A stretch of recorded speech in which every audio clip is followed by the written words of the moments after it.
Olá, seja muito bem-vindo ao canal João Paulo Fonseca. Eu sou o pastor João Paulo Fonseca, estamos juntos para o review importante e muito aguardado da Teologia Sistemática de Franklin Ferreira e Alan Myatt, ou Myatt, né?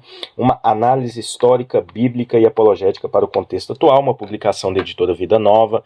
É uma teologia sistemática muito robusta, com bastante conteúdo.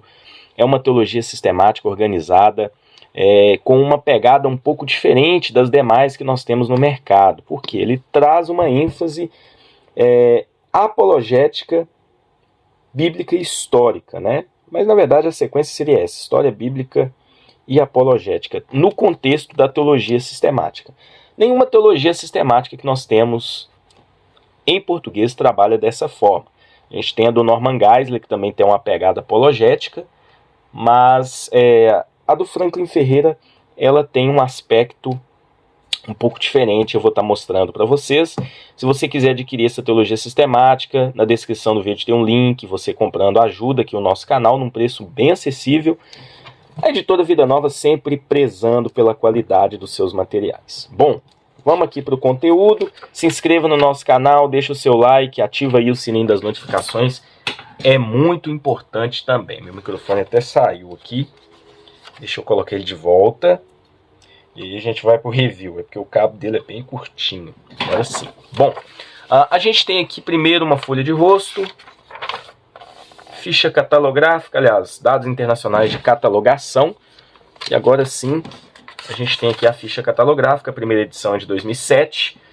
Aí a gente tem reimpressões aí de 2012, 15 e 17, né? Bom, a dedicatória. A gente tem aqui uma análise sobre a Trindade, uma oração puritana. E aí entramos no sumário dessa teologia sistemática. Uma teologia sistemática avançada, uma teologia sistemática com muito conteúdo, bem exaustiva. A parte 1 traz uma introdução ao estudo da teologia cristã. A parte 2, a doutrina da revelação de Deus, a famosa bibliologia. A parte 3, a doutrina de Deus. Parte 4, a doutrina da humanidade do pecado. Parte 5, a doutrina da obra, da pessoa e obra de Jesus Cristo. Parte 6, a doutrina e obra do Espírito Santo. Parte 7, doutrina da igreja. Parte 8, a doutrina das últimas coisas. Muita gente talvez está me perguntando onde entra a doutrina da salvação. Bom, a gente vai mostrar para vocês aqui no material onde a doutrina da salvação entra, né? Na verdade ela está bem distribuída aqui. A gente vai ter, por exemplo, na parte da doutrina da pessoa e obra de Cristo, a parte da expiação, e também aqui na pessoa e obra do Espírito Santo, a gente tem, por exemplo, a doutrina com Cristo e a doutrina da eleição, até a parte da vida cristã, obra do Espírito Santo na santificação e na perseverança, tá bom? Agradecimentos, abreviaturas e a apresentação. Bom, essa apresentação eu quero mostrar para vocês um pouquinho do viés teológico dessa teologia sistemática. Bom, em primeiro lugar, pela nacionalidade de seus autores. Um é brasileiro, Franklin Ferreira, e o outro é americano, Alan Myatt, tá? Ou Myatt. Em segundo lugar, os autores são batistas reformados, ou seja, os dois teólogos organizadores dessa teologia sistemática são de orientação batista, calvinista, tá? Então, esse é o viés teológico dessa teologia sistemática de forma geral. Então, aqui a gente vai encontrar a linha de pensamento batista, a linha de pensamento calvinista.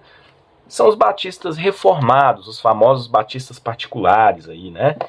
Em terceiro lugar, a maneira como essa teologia foi estruturada. Então, ele mostra que é uma teologia que mostra cada capítulo de forma prática, mostrando pontos da sistemática após discutir as questões apologéticas envolvidas. Então, ele traz o pensamento sistemático, mas ele foca também nessa parte apologética. Em quarto lugar, tem uma preocupação exegética em mostrar as matérias da teologia sistemática, tá bom? Então, o reverendo Augusto Nicodemos Lopes foi o autor desse prefácio. Aqui a gente tem uma apresentação, a gente tem um prefácio, né? Ali foi uma outra apresentação. O seu Shedd foi o autor desse prefácio, uma introdução com relação à teologia, né? Então, aqui tem pontos importantes. O nosso trabalho tem um tratamento bíblico, histórico e apologético dos importantes temas doutrinários. É um diferencial, tá bom?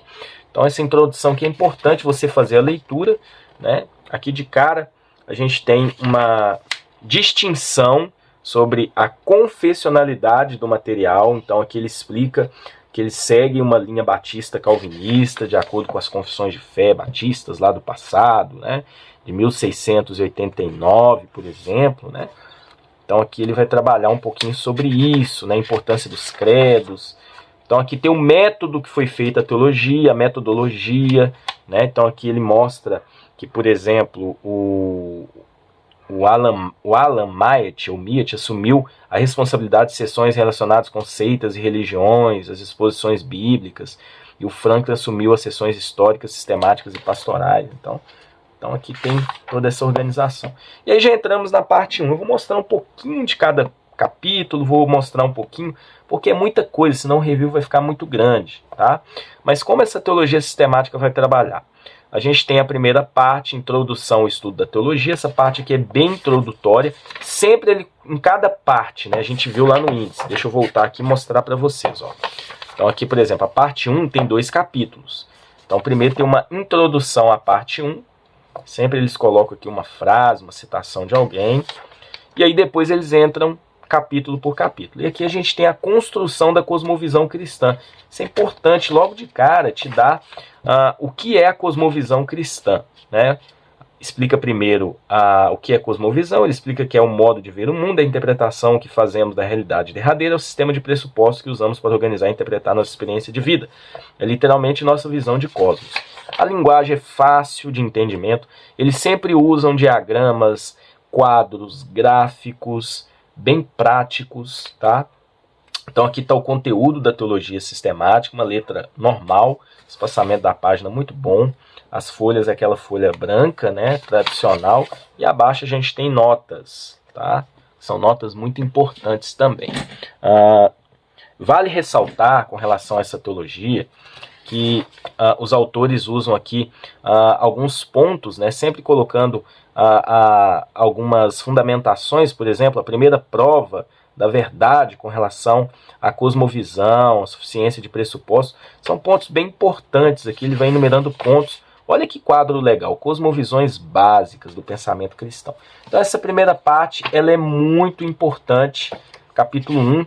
Deixa eu mostrar aqui para vocês que no final sempre tem uma bibliografia para o aprofundamento, trazendo indicações de livros para você aprofundar o seu estudo. Capítulo 2, metodologia teológica. Então, a forma de se fazer teologia, ele traz aqui, por exemplo, o diferencial de João Calvino e Calbart, né? Teologia que, segundo ele, é ortodoxa de João Calvino e a neo-ortodoxa de Calbart, diferenciação, né? Da metodologia, analogia também. Aqui ele explica, dentro de uma tabela, a ordem lógica que a teologia sistemática é organizada. Começa prolegômena, aí cai na teologia, doutrina de Deus, antropologia, e aí vai juntando cristologia, soteriologia, eclesiologia e escatologia, né? Então também é um capítulo muito importante para trazer assim, o que seria essa parte introdutória, né, da teologia sistemática, a metodologia de se fazer teologia. Então tudo isso está aqui. A parte 2, então a gente finaliza a parte 1, parte 2, a doutrina da revelação de Deus. Então aqui traz citações, é uma pequena introdução da parte 2, e o capítulo 3, a revelação geral. Então aqui ele vai explicar, olha só que interessante. Antes dele entrar, aqui a gente já está entrando na teologia sistemática propriamente dita. A primeira matéria é a questão da bibliologia, né? Ou melhor dizendo, a doutrina da revelação de Deus. Antes dele entrar aqui na matéria sistemática, o que ele costuma fazer? Ele vai trabalhar um estudo histórico, tá? Então ele traz aqui um estudo histórico e comparativo, inclusive de outras religiões. E aqui que ele vai fazer um pouquinho dessa parte apologética também.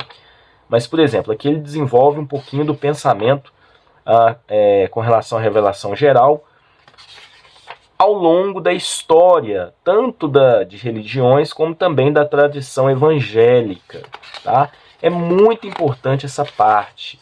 Então, olha só, ele traz aqui um quadro fazendo uma comparação de diversos pontos de vistas, né, seculares inclusive, a teologia liberal, e aí ele entra, sempre você vai ver essa frase, o estudo bíblico, porque aqui ele vai desenvolver dentro da Bíblia, a parte bíblica, a revelação geral, tanto no Antigo como no Novo Testamento. E ele sempre faz de uso aqui de expressões no original dos textos bíblicos, tanto no Antigo Testamento, a gente tem aqui o hebraico, como do Novo Testamento. Ele cita passagens bíblicas e faz uma exegese do texto, faz uma interpretação do texto.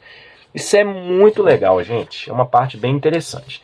E aí depois ele entra no estudo sistemático. Então, a partir de uma análise histórica, a partir de uma análise bíblica, ele vai para a análise sistemática. Então é um jeito diferente de fazer teologia.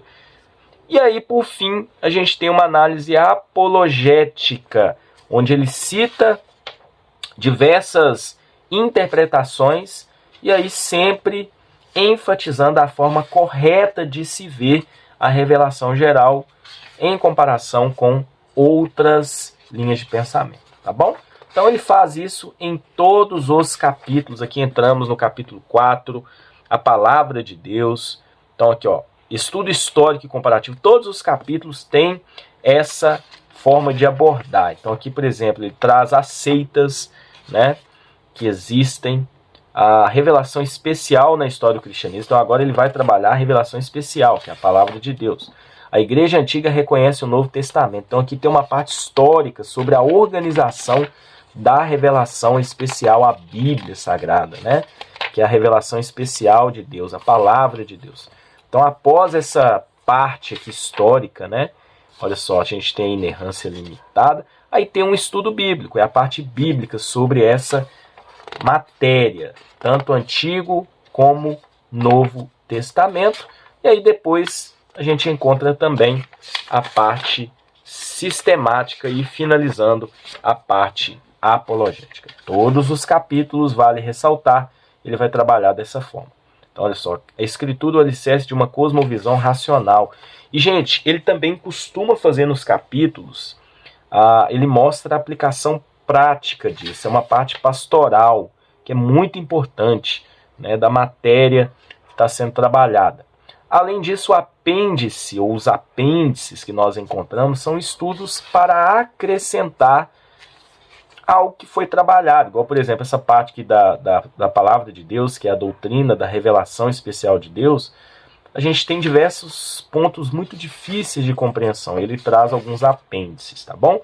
A partir do capítulo, da parte 3, perdão, a gente tem a doutrina de Deus, que também é muito importante. Então, já no capítulo 5, a questão da Trindade. E aí que tem um ponto importante, a gente tem estudo histórico e comparativo. Então traz aqui a visão histórica cristã comparando com outras cosmovisões, como por exemplo o politeísmo, o panteísmo, o naturalismo filosófico e a trindade na história da igreja, né? Como se desenvolveu a doutrina da trindade ao longo dos 2000 anos de cristianismo. É muito importante essa compreensão. E depois ele traz aqui um estudo bíblico. E essa parte bíblica, como eu disse para vocês, olha que interessante. A palavra contudo, no Salmo 33, em Jeremias 10:16, indica que Deus é criador de todas as coisas. Referência do versículo 7, as águias do mar e as grandes vagas podem ser encaradas literalmente como uma declaração da soberania de Deus sobre o mar, mas também podem corresponder simbolicamente ao grande mar de ser caótico, como um Nun da religião egípcia. Tá vendo que legal? E aí tem o Novo Testamento também. E assim ele vai decorrendo. Olha só, tem diagramas aqui, tem um quadro comparativo, ele cita outros autores. Então, olha que interessante, né? Aqui nessa parte também é muito legal, porque a gente tem, olha só, a evolução cósmica, a escala da existência. Então tem aqui todo o desenvolvimento, né?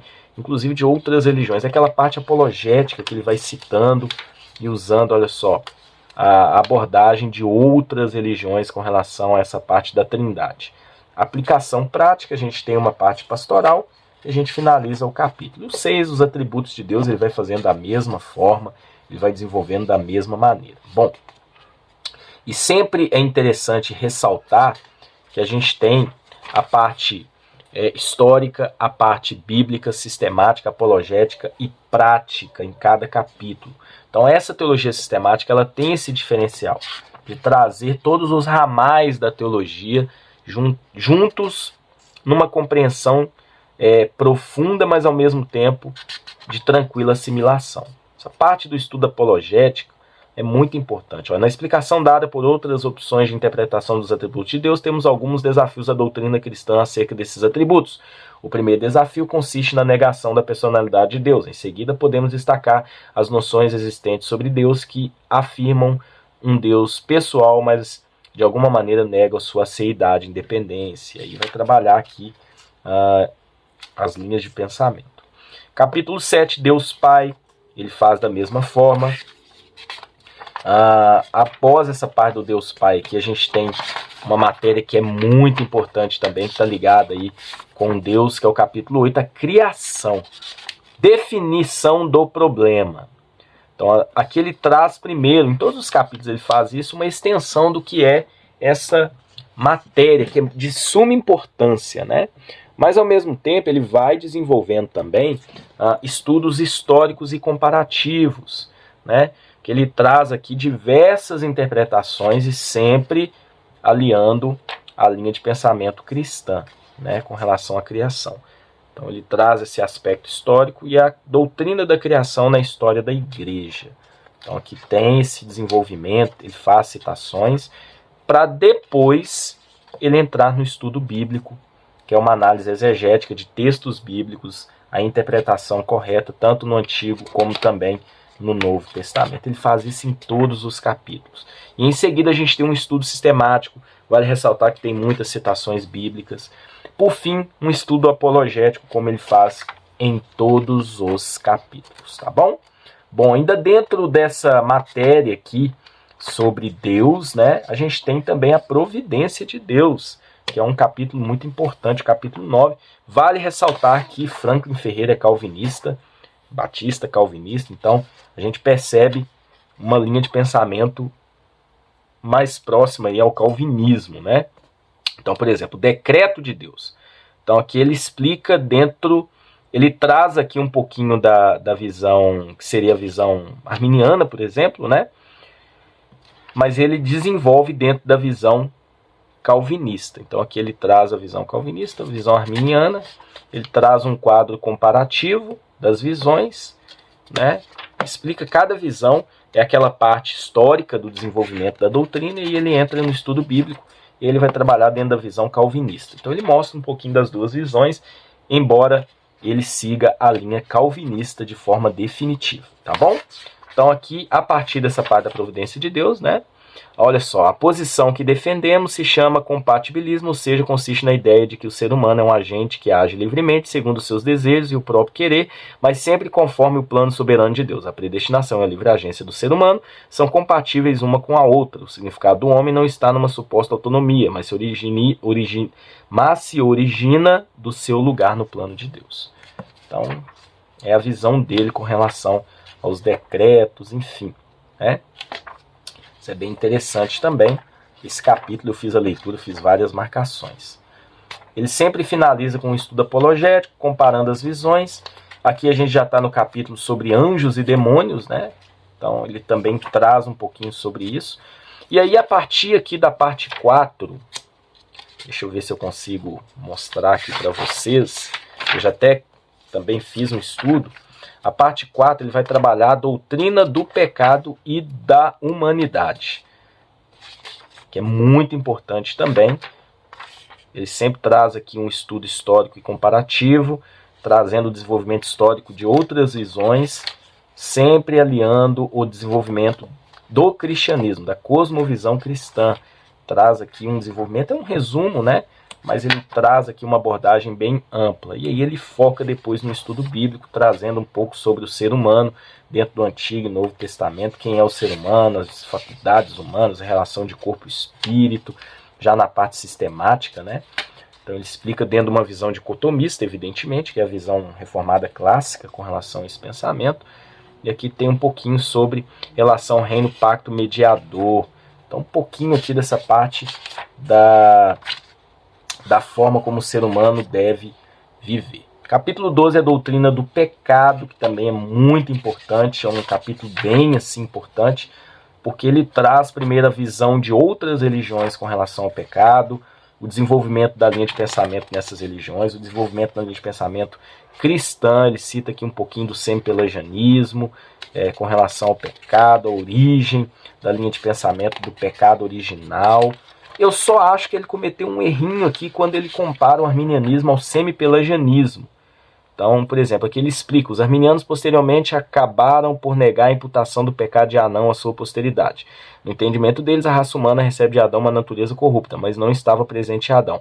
Como conclusão, a raça humana não é culpada por causa do pecado de Adão. Os homens se tornaram culpados por causa dos seus próprios pecados.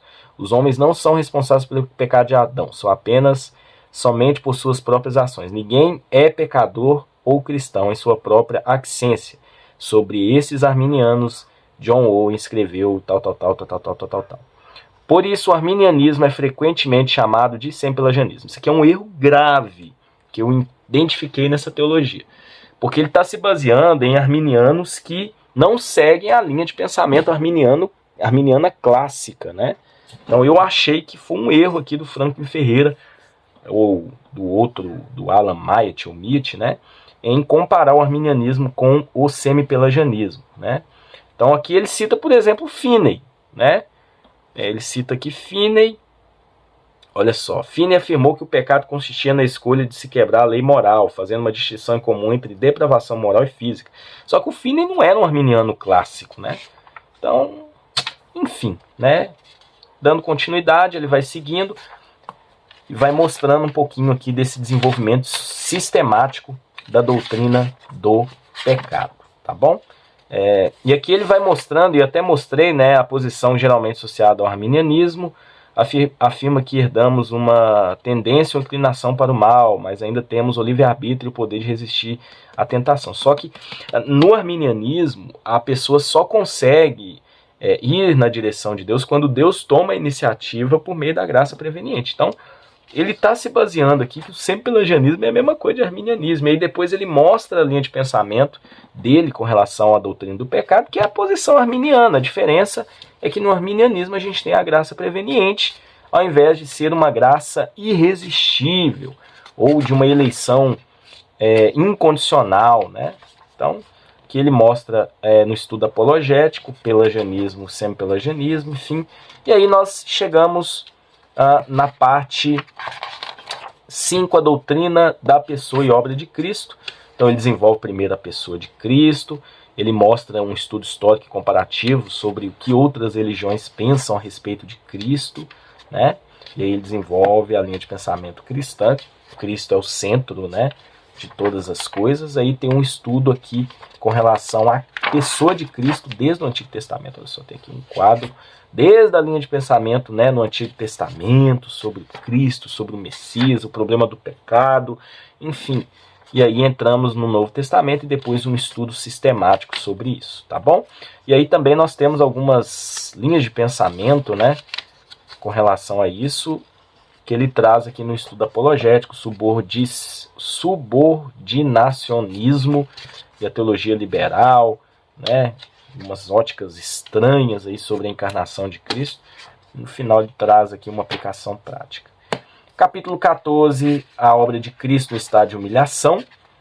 Ele traz da mesma forma, gente, a forma como ele trabalha, cada capítulo é muito parecida, né, os tópicos, embora cada capítulo trabalha um tema diferente. O 15, a expiação. Então, essa parte também é interessante, traz aqui um estudo histórico, né, sobre a expiação, e aí entrando na história da igreja, a teologia da cruz, ele desenvolve aqui, né, as teorias da expiação, né, enfim, né, e aí depois ele traz um estudo bíblico, primeiro no Antigo Testamento, que seria a expiação no Antigo Testamento, e depois a expiação no Novo Testamento, antes de adentrar na parte sistemática, né, a obediência de Cristo, a expiação na pessoa de Cristo, né. Então aqui tem, olha só, a nossa velha posição, a obra de Cristo através da cruz e a nossa nova posição. Isso aqui é muito legal, a forma como ele colocou. Depois a gente tem aqui um estudo apologético com relação à expiação, trazendo problemas, inclusive, nos adventistas do sétimo dia. Então ele cita seitas que sustentam posições errôneas com relação à expiação. como por exemplo, Jesus morreu espiritualmente, né? A gente tem aqui. Aí tem uma outra parte sobre a expiação indefinida, e claro que na expiação ele se posiciona dentro da posição aí calvinista de uma expiação definida ou limitada, tá? Capítulo 16, ressurreição de Cristo. Eu vou adiantar um pouquinho aqui, tá? Essa parte ela é bem importante também, mas aí a gente entra, por exemplo, a partir do capítulo 17. Deixa eu ver se eu mostro aqui para vocês. A gente tem a doutrina e obra do Espírito Santo. Doutrina da pessoa e obra do Espírito Santo. Então a gente pergunta para mim, Franklin Ferreira é pentecostal? Não, Franklin Ferreira não é um teólogo pentecostal. Então aqui nessa parte da pessoa do Espírito Santo, ele vai enfatizar mais a pessoa do Espírito Santo mesmo, não propriamente dito uma ação pneumática, carismática ou pentecostal do Espírito Santo, concedendo dons, o batismo do Espírito Santo na perspectiva de uma segunda bênção, a continuidade dos dons espirituais, os dons aí extraordinários, né? Os dons de milagres, enfim, sobrenaturais. Então, ele se coloca numa posição que não é a posição dos pentecostais com relação a isso, tá bom? Mas aqui nessa parte do Espírito Santo ela é bem importante, porque ele vai enfatizar muito essa questão da pessoa e obra do Espírito Santo, enfim, né, a ação do Espírito Santo ao longo não só da igreja, enfim, né, na vida da igreja também. Capítulo 18, a união com Cristo, a doutrina da eleição, é a continuidade da soteriologia aqui nessa parte, né? Então aqui tem, mais uma vez, ele mostra através da história aqui da igreja, a controvérsia pelagiano, pelagianismo, semi-pelagianismo, o agostinianismo, o catolicismo romano e a reforma protestante. Aí vem aqui o arminianismo. Agora sim ele diferenciou o arminianismo das outras posições, né? Colocou aqui diferente, colocou a história do sínodo de Dort, né? E ele explica dentro da visão calvinista o que aconteceu. E aí a gente tem o desenvolvimento do Antigo Testamento no Novo Testamento sobre essa doutrina da eleição. O calvinismo crê na eleição incondicional e vai ser a linha de pensamento que ele segue, né? Aqui a gente tem alguns diferenciais sobre a ordem da salvação, né? Na visão calvinista a gente tem aqui a eleição, a gente tem todo o desenvolvimento disso dentro da ordem da salvação, e no final a gente tem um estudo apologético. Bom, ainda nessa parte do Espírito Santo, o início da vida cristã, né? A gente tem aqui todo o desenvolvimento da vida cristã prática, né? Compreensão da fé. Aqui a gente tem, por exemplo, né, Charles Finney falando, e é uma parte aqui da parte apologética histórica, né, que ele trabalha. Então, essa parte da vida cristã, ele vai falar um pouquinho sobre a questão do Espírito Santo na vida do crente, dentro da visão calvinista clássica, não é uma visão pentecostal com relação a isso, a regeneração. Então aqui ele mostra a importância da regeneração, né, com relação à ação do Espírito Santo, esse batismo com o Espírito Santo na regeneração. Então toda a ordem, a adoção, e aí ele explica mais nessa parte prática também. Ele sempre coloca quadros aqui no final, principalmente fazendo uma comparação com relação à vida do crente. Bom, a última parte aqui do Espírito Santo vai ser essa parte da vida cristã, e aí a questão da obra do Espírito Santo na santificação e na perseverança. Vale ressaltar que ele mostra dentro da visão calvinista que uma vez salvo, salvo para sempre, e a santificação é esse processo que leva até essa noção. E aí ele também mostra aqui no estudo histórico, né, a questão da perfeição cristã na visão wesleyana. Ele, claro que não vai seguir a visão wesleyana, mas ele vai mostrar, sempre enfatizando também as outras linhas, mas ele sempre se posiciona, é uma teologia bem dogmática, tá bom? Capítulo 7, a doutrina da igreja, então a eclesiologia. Então aqui ele vai falar sobre batismo, ele vai falar sobre a organização da igreja, sobre a igreja cristã, sobre a ordem do culto, ele vai desenvolver historicamente, ele vai fazer um estudo apologético também, mostrando até mesmo seitas. Então essa parte é importante. Aqui, por exemplo, nessa parte aqui do estudo bíblico, ele fala da ceia do Senhor, ele fala do batismo, ele vai falar dos dons espirituais nessa parte. Então essa parte dos dons espirituais a gente vai encontrar na doutrina da comunhão cristã. E aí ele explica com relação aos dons, com relação a se os dons continuam ou não nos dias atuais, né? Então, olha só, em resumo, a profecia na Bíblia significa principalmente proclamar a palavra de Deus. Em conclusão, queremos lembrar que o Deus Trino, que é livre e soberano, concede dons segundo a sua vontade. Todavia, Paulo exortou os cristãos e coríntios a procurar os dons que conduzem à edificação da igreja e não os dons milagrosos e não secundários. Em tudo isso, é necessário que sejam corrigidos os erros que surgem na igreja, lembrando que a soberania e liberdade de Deus, indispensáveis à comunidade cristã, não pode ser limitada pelo homem. Então, aqui ele traz, né, algo assim em equilíbrio, né? Mas ele não tem uma visão pentecostal com relação aos dons. Lembrando que ele é batista, né? Ele mostra aqui, por exemplo, batismo em outras visões, mas ele vai seguir a linha batista mesmo dentro dessa organização. A parte da organização da igreja ele tende a mostrar todas as partes também, tá bom? A última parte, ele vai falar sobre a doutrina das últimas coisas, a parte 8. A gente tem o capítulo 22, ele vai desenvolver aqui tanto a escatologia geral e a escatologia particular, ou pessoal, né? E aí ele mostra estado intermediário, por exemplo. Essa parte é muito importante porque há muitas crenças, né, com relação à vida após a morte em outras religiões, então enfatiza muito aqui um estudo apologético sobre, por exemplo, purgatório, se isso é verdade ou não, os karmas, as reencarnações que muitos pregam. E ele mostra que isso não é bíblico, né? Então essa parte da morte e eternidade é muito importante, onde ele faz um estudo muito bom mesmo. E essa parte da escatologia aqui é muito importante. E aí a volta de Cristo e o milênio, ele vai trabalhar agora a parte da escatologia da igreja, né? Como vai funcionar isso, né? E ele desenvolve o pré-milenismo histórico, ele mostra o amilenismo, o pós-milenismo, ele mostra aqui o pré-milenismo dispensacional, a teologia da nova aliança, dispensacionalismo progressivo, teologia do pacto, tudo isso na parte da história, né, da igreja. Então ele mostra um pouquinho de cada um, né, mostra aqui um pouquinho sobre o desenvolvimento da escatologia no Antigo e Novo Testamento, e vale ressaltar que na parte sistemática ele vai mostrar a sua visão, né? Então a conversão da plenitude de Israel, a proclamação do evangelho a todas as nações. Então ele vai mostrar sobre a segunda vinda,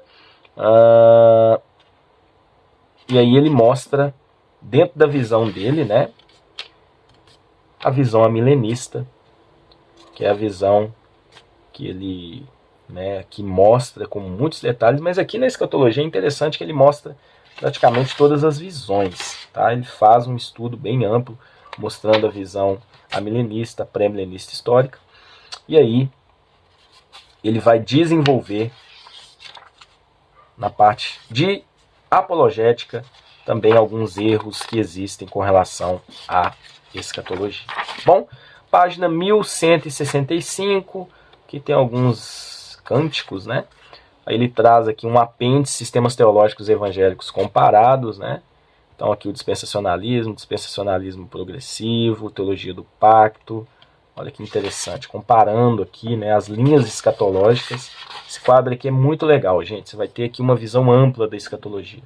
E aí depois bibliografia para aprofundamento, uma bibliografia completa para você se aprofundar, uma bibliografia geral, sempre mostrando aqui materiais relevantes para você se aprofundar ainda mais. Depois tem um índice de textos bíblicos, e aí a gente finaliza o conteúdo dessa maravilhosa obra, Teologia Sistemática, uma análise histórica, bíblica, apologética para o contexto atual, de Franklin Ferreira e Alan Miert, uma publicação da editora Vida Nova. Que Deus abençoe vocês e até um próximo review, se Deus assim permitir.